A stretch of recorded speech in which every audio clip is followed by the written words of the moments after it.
Welcome to OOTO TV, the out-of-the-office investigation from the past into the future of personal health and actualization.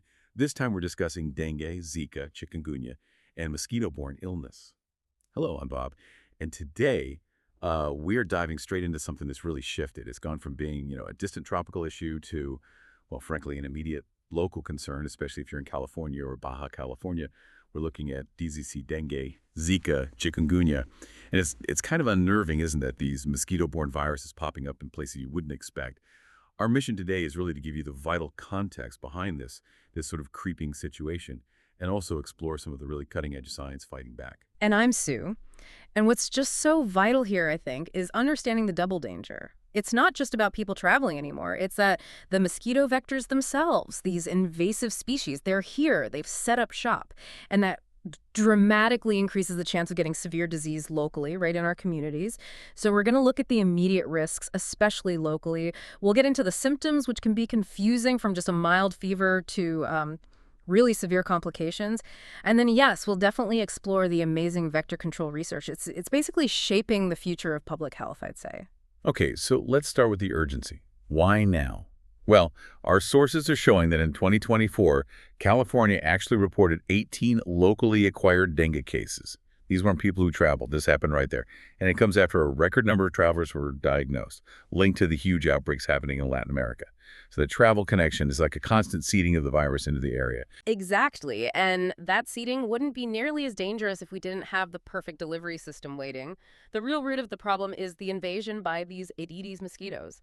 You've got Aedes aegypti, the yellow fever mosquito, and Aedes albopictus, the Asian tiger mosquito. They bite during the day, they're aggressive, and they are very good at transmitting these viruses. And now, established in 24 counties across California, that's a huge area. And they don't just carry DZC for humans, they also transmit heartworm to pets. They're unwelcome neighbors.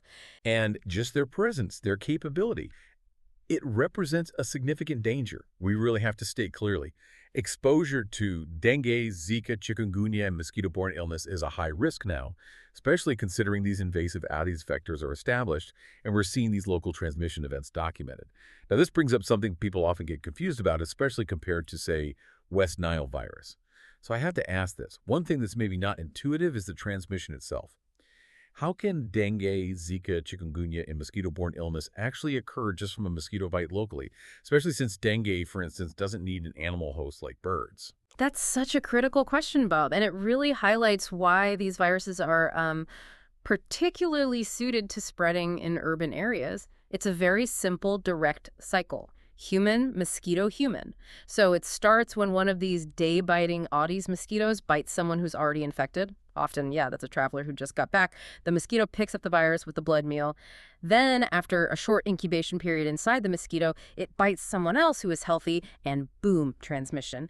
No bird, no other animal needed in the middle. Just people and these specific mosquitoes. Yeah. That's why having these vectors in places like LA County or Central California is such a big problem. Right. All they need is access to one infected person, then access to others nearby. Exactly. And the other tricky part, they breed in tiny amounts of water. Think bottle caps, old tires, the saucer under a plant pot. Stuff you might not even notice. Precisely. They breed right where we live, making control incredibly difficult. It really relies on everyone being vigilant, tipping out standing water constantly. Which makes those new control methods we'll get to even more vital, doesn't it? Because that individual effort is hard to sustain everywhere. It really is.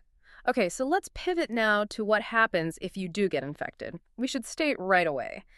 Dengue, Zika, chikungunya, and mosquito-borne illness creates fever-like symptoms that can become serious illness.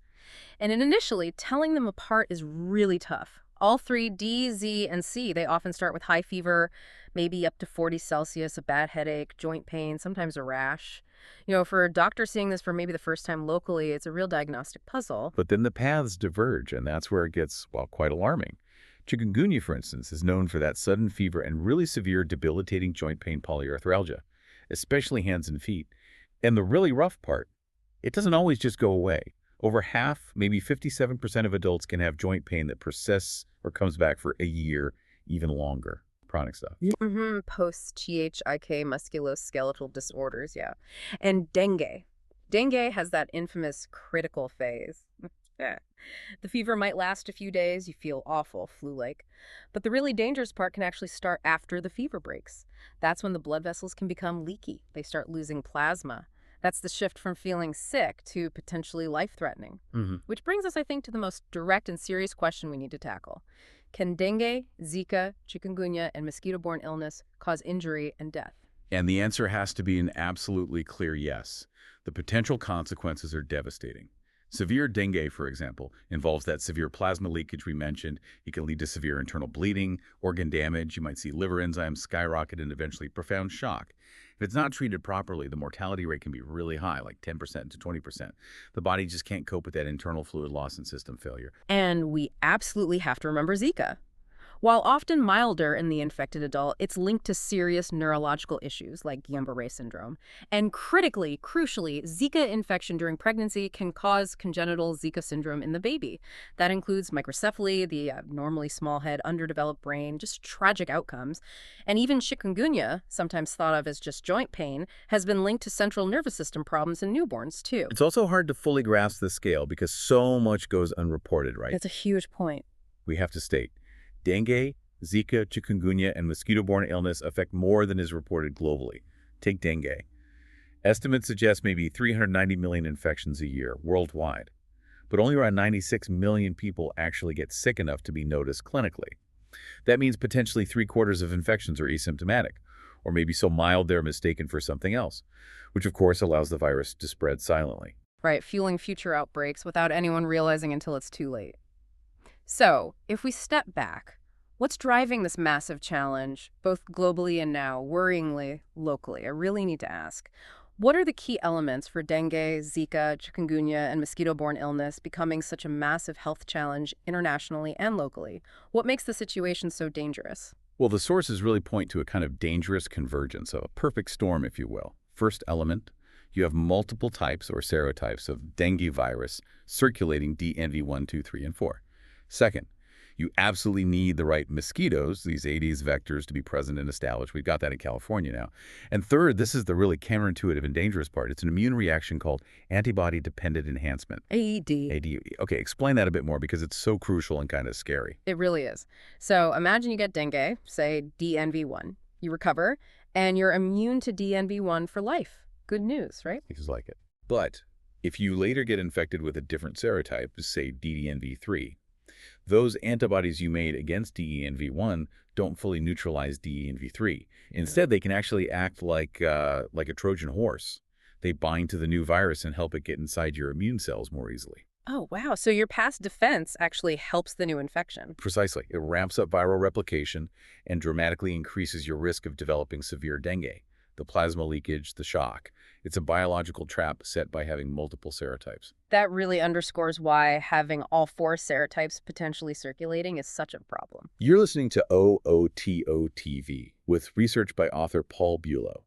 And this whole high-risk scenario, especially with ADE, disproportionately affects certain groups. We have to be clear about this. State dengue, Zika, chikungunya, and mosquito-borne illness can be a high risk to various ages and to those with pre-existing illness. Yes, absolutely. Think about small children. Their bodies just have less capacity to compensate for that rapid plasma leakage if they get severe dengue. They can go into shock much faster. And obviously pregnant women, because of that devastating risk of microcephaly linked to Zika infection during pregnancy. So, given all this, the difficulty treating, the complexity of the immune response, the challenge of vaccines against multiple serotypes, vector control becomes absolutely paramount. Right, controlling the mosquito itself. Exactly. And while the basics are still vital, tip out standing water, use your EPA-registered repellents like DE or picaridin, wear long sleeves and pants when mosquitoes are active.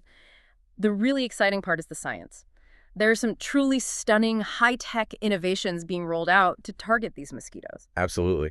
And maybe the most talked about is using a naturally occurring bacteria called Wolbachia. It's kind of a game changer, and it works in a couple of really smart ways. First, there's what they call population replacement. You release mosquitoes, males and females, that carry Wolbachia. The goal is for this bacteria to spread through the wild mosquito population because, and here's the clever bit, Wolbachia actually blocks the mosquito from being able to transmit viruses like dengue. So you end up replacing a dangerous mosquito population with one that can't spread the disease as effectively. Exactly. less transmission potential. But there's another way Wolbachia is used, called the incompatible insect technique, or IIT. Right, IIT, that one's different. Yeah, with IIT, they only release Wolbachia-infected males. Now, when these infected males mate with wild females who don't have Wolbachia, the eggs they produce aren't viable. They don't hatch. So it's essentially a form of sterilization for the wild population. You got it. It aims to reduce the overall number of mosquitoes, suppressing the population without chemicals. The beauty of Wolbachia is you have these two distinct strategies depending on the goal. It's incredibly flexible. And then there's another approach that sounds almost like science fiction, auto-dissemination. Basically turning the mosquito against itself. Ah, yes, making the mosquito deliver the treatment. The into care trap is a fantastic example of this. To explain how that works is really ingenious. It is. So a female mosquito flies into this specially designed trap because she's looking for water to lay her eggs. While she's inside, she gets contaminated with two things. First, a growth regulator, a larvicide called pyriproxyfen.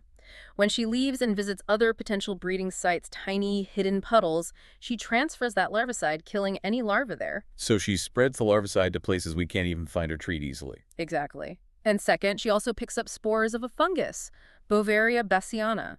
This fungus slowly infects and kills the adult female mosquito herself over several days. Wow. So she becomes this little flying delivery system, contaminating multiple breeding sites and then eventually dying herself. Precisely. It leverages her own natural behavior. It's brilliant for targeting those cryptic spots, flower pot saucers, drains where traditional sprays often miss. Beyond these biologicals, there are also genetic techniques, right? Like R-ideal. Yes, release of insects carrying a dominant lethal gene. That's been used with Aedes aegypti. You release modified males, and any offspring they have with wild females inherit this lethal gene and die before adulthood. So another population suppression method. And I know there's ongoing work refining things like CRISPR gene editing for mosquitoes too. Definitely. Lots of cutting-edge genetic work happening, aiming for potentially more permanent solutions by editing the vectors themselves. But, you know, while all these scientific innovations are incredibly exciting and they really offer hope, we do need to add a note of, let's say, complexity. Reality check. Okay, what's the caveat? Well, the fight isn't just against the mosquito's biology, it's also against the environment, which is constantly changing. Climate change is a huge factor here. Think about droughts. They might seem bad for mosquitoes, but they often lead to people storing water in containers near their homes. Creating perfect breeding sites unintentionally. Exactly. And then heat waves. They can actually speed up the mosquito life cycle and make the virus replicate faster inside the mosquito, potentially making them infectious sooner. Plus, changes in how we use land, urbanization, it all creates favorable conditions. So the point is, these amazing tools need to be part of a bigger, comprehensive strategy that adapts to these ongoing environmental shifts. It complicates things. You're listening to OOTO-TV with research by author Paul Bullo. Okay, so pulling this all together, this comprehensive look at dengue, Zika, and chikungunya, it leaves us with some pretty clear action items, doesn't it? For you, the listener, prevention is still absolutely the first line of defense. Dip and toss standing water, use those EPA-registered repellents, wear protective clothing, especially during the day when Aedes bite.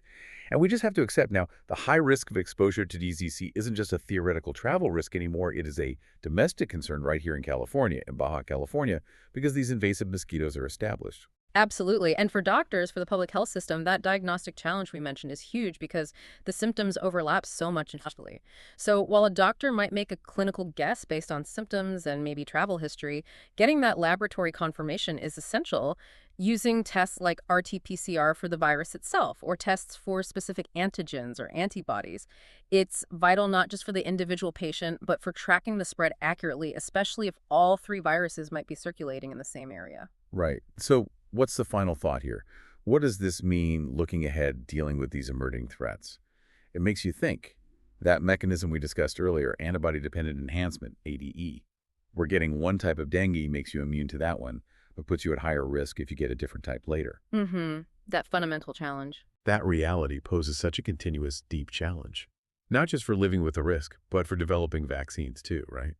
A vaccine has to protect against all serotypes without potentially triggering ADE. It really underscores why comprehensive, smart vector control, getting rid of the mosquitoes or stopping them from transmitting, is maybe the most critical tool we have right now for public health security. Maybe even more critical than waiting for the perfect vaccine, because we desperately need to stop that dangerous second infection from ever happening in the first place. You're listening to OOTO TV with research by author Paul Bulow.